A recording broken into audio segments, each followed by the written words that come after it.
ठीक है, अपन क्या क्या पढ़ लिए? इच्छावाचक पढ़ लिए, विधानवाचक पढ़ लिए, अब पढ़ रहा है क्या? आज्ञावाचक।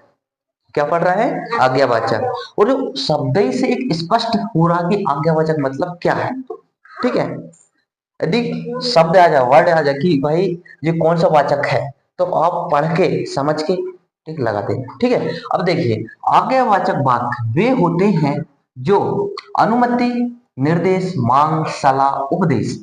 अनुमति मतलब अनुमति देना, निर्देश देना, किसी चीज की मांग करना, सलाह देना और उपदेश देना क्या कहलाते हैं? या प्रार्थना करना, ये क्या कहलाते हैं? आज्ञावाचक। ठीक है, समझ गए?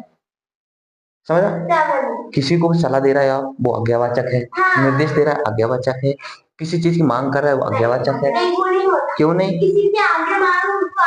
किसी तुम बोलोगे सर या भैया या मम्मी मुझे पानी चाहिए गिलास, मांग कर रहे हैं ना, जी आज्ञावाचक है। किसी को बोल रहे हैं आप, ऑर्डर दे रहे हो, समझ रहे? तो आप मांग कर रहे हो, किसी चीज की मांग कर रहे हो। बोलोगे मैं मम्मी मुझे कॉफी मेरी खत्म हो गई है, तो मुझे कॉफी ला के दीजिए।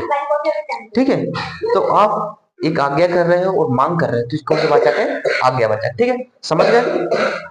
अनुमति देना है, निर्देश देना है, मांग देना है, सलाह सलाह देना, उसके कहते हैं आज्ञावाचक कहते हैं। ठीक है, जैसे कि तुम पढ़ने जाओ, तुम पढ़ने जाओ बोलते ना, आज्ञावाचक। अब के चाचा जी बोले कि तुम पढ़ने जाओ कोचिंग या फिर स्कूल, मैं बोलूंगा आप पेपर देने जाओ। ठीक है, जाइए, ये आज्ञावाचक। यह पाठ तुम पढ़ो, यह पाठ तुम पढ़ो, आज्ञावाचक। अपना अपना काम करो, आप चुप रहिए, आप शोर करिए, आप डांस कीजिए।